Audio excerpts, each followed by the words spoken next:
자, 그럼 관련해서 지금부터는 정치권 소식 짚어보도록 하겠습니다. 자, 정치의 맥락과 이면을 짚어줄 전문가분들과 함께합니다. 어서 오십시오. 예, 안녕하세요. 자, 소정욱 변호사님, 이 어제 민주당 전당대회 보면은 거의 뭐 대선 출정식이다 이런 평가까지 나오더라고요. 어떻게 보셨습니까? 정말 이제 뭐 완전히 뭐 이재명 대관식이고요. 그다음에 그 최고위원도 보니까 설마 했는데 정봉주 의원이 1위 달리다가 이제 2위로 떨어졌다가 6위까지 추락하는 걸 보고 예. 와, 완전히 진짜 이재명 일당 체제가 됐구나. 그리고 이제 그 전현희 의원은 오히려 6등 달리다가 그냥 이제 윤석열 김건희에서 살인자다. 예. 이 한마디로 2등까지 수직 상승하는 이게 과연 이게 민주당의 본 모습인가? 이런 당이 여의도에 일당을 맡고 있으니 우리 자유대한민국의 참 미래가 암담하다. 이런 데 걱정을 많이 했습니다. 네, 이 얘기는 사실 뒷부분을 하려고 했는데 말씀하셨으니까 반전이 있었던 최고위원 누가 됐는지 면면들, 모습들, 그리고 어떤 얘기가 있었는지 과거 영상까지 바로 듣고 오겠습니다. 거기 직원들 한번 만나서 물어보세요. 챙겨안 들어왔어요. 소관이 누구 때문에 더 많이 했는지. 챙겨안 여기는 들어왔어요. 압니다, 저는. 국장을 죽인 거예요. 살인자입니다. 용산과 국팀이 저보고 사과하라고 합니다. 사과야 합니까? 전현희가 싸우겠습니다. 이재명 파리 무리들 뿌리 뽑겠습니다. 당 내부의 암덩어리인 명파리를 잘라내야 합니다. 왜 평지 풍파 만들어서 세상 욕이란 욕은 다 듣고 사냐 질타하며 안타까워합니다. 보고도 못 본 척하는 게 쉬운 길인지 왜 모르겠습니까? 네, 쭉 얘기 들으셨는데 성취음 부의장님 일단 보시면은 자, 이 문제 발언했던 두 사람인데 이 전현희 정봉주 후보 살인자 발언했던 전현희 후보는 어떤 탈락권에 있다가 2위로 올라와서 결국 최고위원이 됐고 정봉주 의원 같은 경우에는 3위로 밀리다가 결국에는 아래로 떨어져서 지도부 입성 실패했습니다. 이 모든 상황들 어떻게 보셨습니까? 일단 정봉주 후보가 저는 지도부 입성할 것이라고 예측을 했었는데 네. 역시 선거 예측은 함부로 하는 게 아니라는 생각이 한번 들었고요. 왜냐하면은 그 권리당원 비중이 가장 높지 않았습니까? 근데 예. 권리당원 그 설화가 있기 전에 뭔가 표를 많이 벌어놨기 때문에 네. 충분히 한 5위 안에는 들 것이다. 그래서 권리당원 권리당원 굉장히 압도적으로 1위를 달고 그렇죠. 있었잖아요. 그래서 권리당원 순위는 최종에 뭐 5위까지는 유지는 했습니다. 그런데 여론조사, 국민 여론조사에서 생각보다 낮은 6위가 나왔고, 그리고 저는 대의원 조사에서 투표에서 7등을 했어요, 정봉주 후보가. 그렇기 때문에 대의원들은 사실 좀 균형 투표 성향이 높거든요. 사실 예. 이재명 대표 같은 경우도 대의원 투표에서는 75%로 다른 투표에 비해서는 낮게 나왔습니다. 그렇기 때문에 그런데도 대의원 투표에서 정봉주 후보가 7등을 했다는 것은 그 아무래도 정봉주 후보가 갖고 있는 리스크, 설화 리스크, 네. 뭔가 좀 이전에 있었던 뭔가 솔직함에서 나오는 그 발언이 오히려 독이 되는 경우들이 많았기 때문에 그런 것들을 대의원들이 좀 평가를 해주지 않았다라는 게 첫 번째 이유인 것 같고, 두 번째 이유는 좀 어중간한 스탠스가 돼버렸다. 뭔가 친명인 듯 또 친명 아닌, 근데 또 보면 또 친명 같은, 네. 이렇게 좀 헷갈리는, 아하. 뭔가 이재명 대표에 대해서는 대통령이 되면 안 된다라고 발언을 했다는 걸 인정하면서도 예. 그러면서도 나는 이재명 대표를 지키기 위함이다. 그러니까 친명으로부터의 지지도 상실하고, 또 그렇다고 비명 지지자들이 봤을 때는 이것도 뭐 애매한데 하면서 지지를 해주는 뭐 명분도 없고, 그런 어중간한 스탠스를 취한 것이 결국 뭐 국민 여론조사든 아니면 대의원 조사든 이런 데서 또 낮은 순위가 나오면서 결국 네. 탈락까지 이어지게 된 걸로 보여지고요. 그렇군요. 그 때문에 뭐 그냥 정봉주 후보 개인이 갖고 있는 그런 역량, 그런 것들이 결국 다 결과에 반영된 것이 아닌가라는 생각을 합니다. 그렇군요. 그리고 저희가 얘기하려고 했던 얘기입니다. 조금 전에 서영수 기자가 전한 것처럼 이재명 대표가 윤 대통령에게 영수회담을 제안을 했습니다. 지난번 총선 직후에 한번 했던 걸로 알고 있는데 다시 한번 제안을 했는데 서 변호사님은 윤 대통령은 일단은 나중에 좀 보자라고 또 유보적인 입장을 대통령실에서 내보냈는데 이 성사가 되리라고 보십니까? 아마 이제 이번엔 좀 힘들 것 같아요. 이재명 대표가 이제 그 대화나 타협으로 이기 그 지도부 대화 타협보다는요. 예. 아마 이제 그 계속 특검, 그다음에 그 탄핵, 그다음에 청문회, 그다음에 국정조사 이걸로 이게 계속 밀어붙일 것 같아요. 왜냐하면 이게 본인이 살려면 저 사법 리스크가 이제 줄줄이 10월 달부터 선고되고, 그다음에 수원의 법카도 전당대회 이후로 밀어놨거든요. 지금 전당대회 끝나고 제일 먼저 해야 될 일이 수원지검에 가서 빨리 법카 부인하고 같이 수사받아야 되는 겁니다. 네. 이게 가장 지금 급한 일이에요.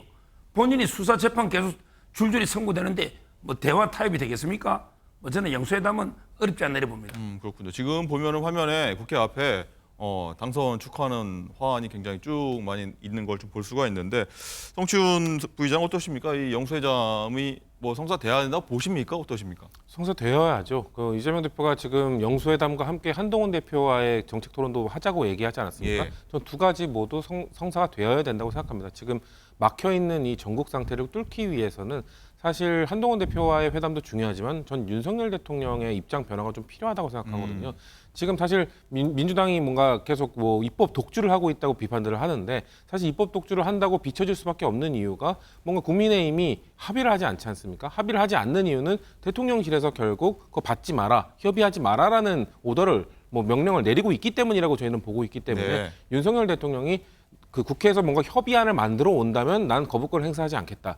제2요구권을 행사하지 않겠다라고 지금 메시지를 줘야 되는 거거든요. 그래야 한동훈 대표도 뭔가 자신이 하고자 하는 민생 정책을 좀 하려면 민주당이 도움 필요하지 않습니까? 그런 것들 추진하기 위해서라도 또 민주당이 추진하고 있던 것들을 같이 협의하면서 뭔가 그 공간을 만들기 위해서는 결국 윤석열 대통령의 입장 변환이 좀 필요하다. 그렇기 때문에 영수회담을 통해서 그런 모습을 좀 보여주는 것이 저는 최우선 과제라고 생각합니다. 그렇군요. 다시 전당대회 현장으로 한번 돌아가자 보면은 서 변호사님 어제 보면은 김혜경 여사가 전당대회에 나왔습니다. 보통 배우자가 전당대회 당대표 선거 확정되는 날 나옵니까? 어떻습니까? 뭐 아주 근데 그 흔한 일은 아닌 걸로 제 기억에 네. 뭐 확정적이기 때문에 뭐 나온 거라고 보십니까? 어떠십니까? 아마 근데 그것도 있지만 워낙에 그 활동을 많이 한 게요. 옛날에 보면 그 배우자실도 있었습니다. 경선할 때요. 네. 그다음에 경기도에 보면 사모님 팀이 있어요. 사모님 팀도 있고요. 배우자실이 있고요. 이번에 되자마자 비서실장으로 이해식 의원이 됐죠. 이재명 대표가 연임하자마자 비서실장 이해식인데 네. 이분이 옛날에 배우자실에 실장을 했습니다. 아 그렇군요. 옛날에 그만큼 이게 그 사모님 팀 배우자실 대선 당시 말씀하시는 예, 거죠? 당시에 경선할 때도 활동을 경기도 있을 때부터 활동을 많이 했기 때문에 이번에 넣은 건데 저 정도면 이게 저는 과연 이제 영부인도 이번에 제2부속실 처음 뭐 두니 안 두니 이러잖아요. 근데 영부인도 아닌 분이 배우자실 사모님 팀 이거는 게 좀 과한 게 아닌가 이렇게 이래 봅니다.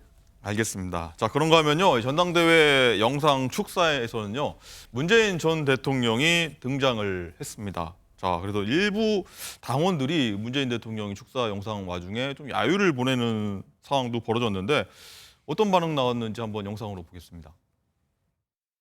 당내 경쟁에서 어느 편에 섰는지는 우리의 대업 앞에서 중요하지 않습니다.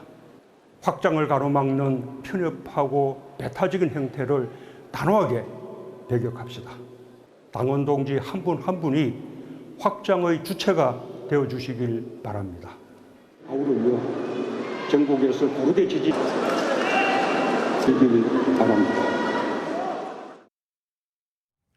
네, 성춘 부장님 어떻게 보셨습니까? 일단은 문재인 대통령이 얘기하는데 야유가 막 쏟아졌다는 것, 뭐 친명계를 겨냥한 발언이라고 생각했기 때문에 강성지 입장에서 얘기를 한 겁니까? 또 말 자체 지금 멘트를 들으셨는데 저 멘트 자체가 마음에 안 들어서 야유를 쏟아냈다고 보십니까? 그래서 뭐 일단 야유가 쏟아졌다고 하기엔 제가 볼 때 그렇게 많은 분들이 뭐 일부다. 동의했던 예. 것 같지는 않고요. 그러니까 전직 대통령으로서 전당대회는 어쨌든 많은 후보가 나와서 경쟁을 하는 장 아닙니까? 그러니까 그 과정에서 사실 뭐 많은 보도들이 된 것처럼 강성지 지층이나 이런 분들이 좀 과한 표현이나 격한 반응을 보여주기도 했기 때문에 네. 그런 것들을 좀 잘 통합하라는 메시지는 어떻게 보면 원론적인 메시지거든요. 이 원론적인 메시지에 누군가가 좀 발끈한다? 그야말로 그 발끈하는 사람들을 향한 메시지가 아니었음에도 불구하고 발끈하는 사람들이 오히려 우리한테 그러는 거냐라고 메시지를 던질 수, 오히려 해석을 그렇게 하도록 유도할 수 있는 거거든요. 그렇기 때문에 저는 뭐 친명 강성 지지층이 저게 반발했다, 친명계 지지층이 반발했다라는 언론 보도도 좀 과하다. 왜냐하면 현장에서 생각보다 그냥 몇 명은 워낙 분노가 많은 분들 아주 일부였다. 예, 일부들은 예. 그럴 수 있죠. 뭐 사실 국민의힘 전당대회에서도 의자가 날아다니는 것처럼 격한 반응들이 있지 않습니까? 네. 그건 매우 뭐 국민의힘이나 민주당이나 매우 소수의 지지층일 뿐이다라는 말씀드립니다. 네, 알겠습니다. 자, 오늘 보도 보니까 또 22일입니다. 사흘 된 것 같은데 또 이재명 대표하고 문 전 대통령이 만나는 걸로 지금 나오고 있는데 서 변호사님 어떻게 보십니까? 이 계파 갈등이라는 게 좀 있었지 않습니까? 이게 좀 봉합에 나선 거다. 아니면 뭐 어떤 상징적 의미에서 만나는 거다. 뭐 많은 해석이 나올 것 같은데 어떻게 보십니까? 아마 이제 개파화 봉합이 힘들 겁니다. 어제 그 일부가 아니고 제가 보기 상당한 수가요. 상당한 수입니까? 예, 이렇게 시끄럽다게 해석하시는군요. 빨리 끄라. 예, 이렇게 많이 했고요. 네, 웬만하면 이 문재인 대통령도 웬만하면 덕담 한마디 이재명 대표 중심으로 좀 뭉치라. 이런 한마디 할 만하잖아요. 근데 저 영상 축소에 이재명 한마디가 없잖아, 덕담이야. 그러니까 이제 그 이재명 지지자들도 분명히 그 분노한 거예요. 여기서 근데 뭐 이번에 22일 날 만나봤자 봉합이 안 되고요. 네. 결국은 이제 김경수 지사가 돌아오면 상당히 갈등이 커질 거고요. 그리고 이제 그것도 이현주 의원이 들어갔지 않습니까? 이분이 문재인 대통령하고 되게 악연이 있잖아요. 실제.